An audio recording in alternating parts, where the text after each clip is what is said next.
has spring up. Yes. That only in Nigeria our scattered. Amen. Father, let it be so in Jesus' name. Amen. Oh God, we pray. We have a divine intervention. Differently. So speak to this pillar, the heroes,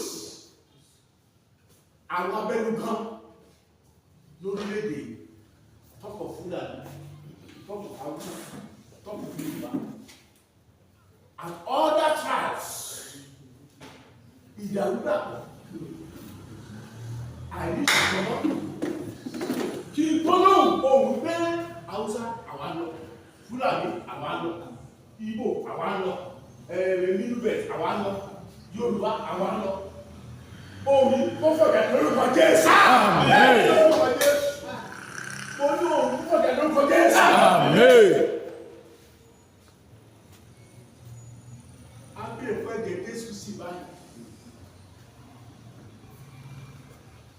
Kó dàpọ̀ méje wọn báyìí. Amen. Kó ṣiṣẹ́ ìdàrúdàpọ̀. Amen. Total manifestation. Amen. Of confusion. Amen. In diverse ways. Amen. For Yoruba nation to string forth. Yes. To the glory of God the Father, Son, and Holy Spirit. Amen. Father, let it be established in Jesus' name. Amen. Oh God, happy God to come. Ẹ̀mí Ọlọ́run ní ká sowọ́ papọ̀ jọ. As is so wípé. Ẹ̀mí Ọlọ́run ní ká sowọ́ papọ̀. Ẹ jáde. Ẹ kọlu wọ́. Amen. Ẹ dà wọ́n lè mú. Amen. Àwọn agbẹ́yẹ̀ ológun wọ́n tún àkókò. Yes. We want to fight the battle for us. Yes, sir. The angels are our servants. Yes. We are to command Yes.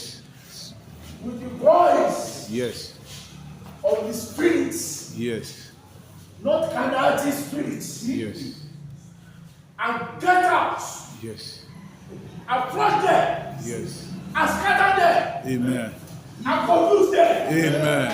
and establish Amen. in Jesus' name. Amen. It is so. Amen.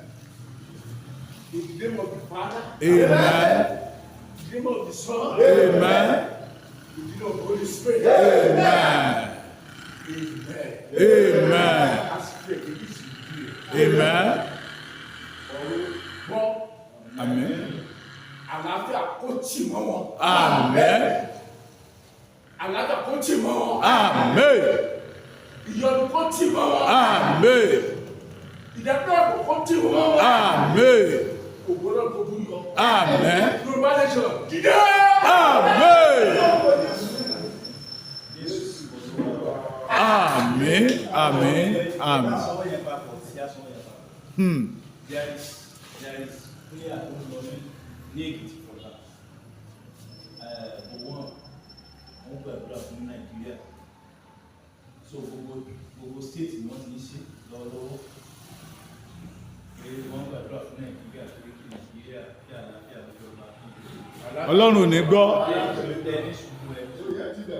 Náà mo fẹ́ kí níbẹ̀ wọ́n ní sọwọ́ papọ̀. Kábíyèsí. Ṣùgbọ́n àwọn máa sọwọ́ papọ̀. Ṣé lọ́wọ́ la máa sọwọ́ papọ̀ ní àwa gbé ọwọ́ yẹn sókè? Àwa sọ wípé gbogbo àdúrà tó lè tí wọ́n lè gbà ní Nàìjíríà lòdì sí Yorùbá nation pé a fàgé nation kan. Gbogbo àdúrà tí a gbà gbogbo ala máa sọ gbogbo àdúrà tí wọ́n lè gbà ní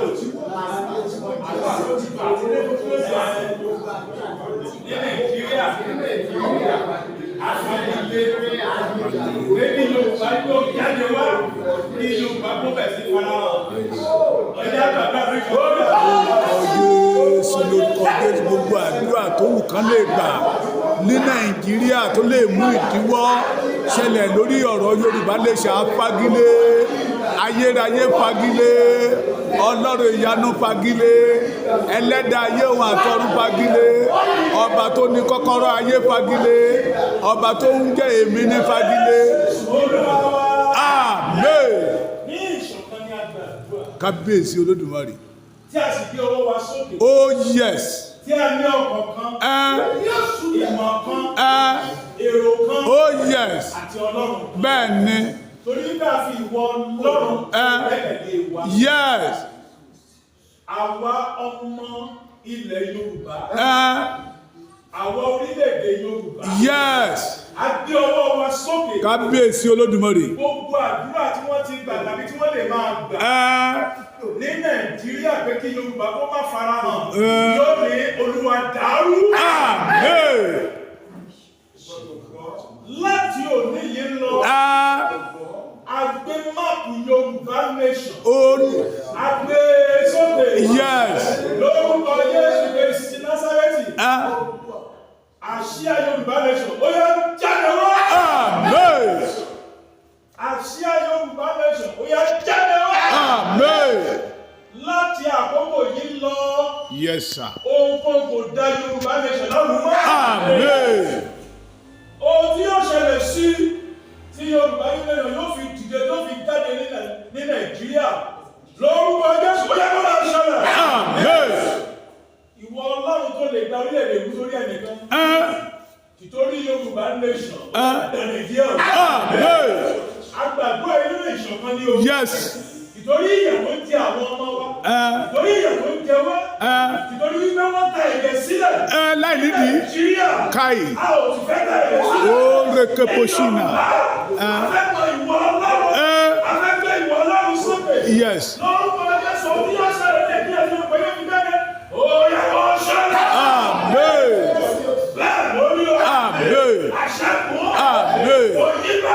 Amen. Jésù Kristi fẹ́ gẹ̀rẹ̀ múlẹ̀. Amen. Ẹ̀jẹ̀ Jésù fẹ́ gẹ̀rẹ̀ múlẹ̀. Amen.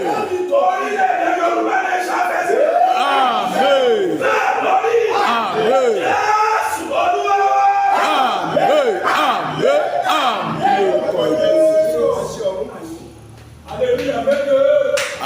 Hallelujah. Hallelujah. Hallelujah. Hallelujah. Hallelujah. Hallelujah. Hallelujah. Hallelujah. You are blessed. Àdúrà wa gbà. No going back.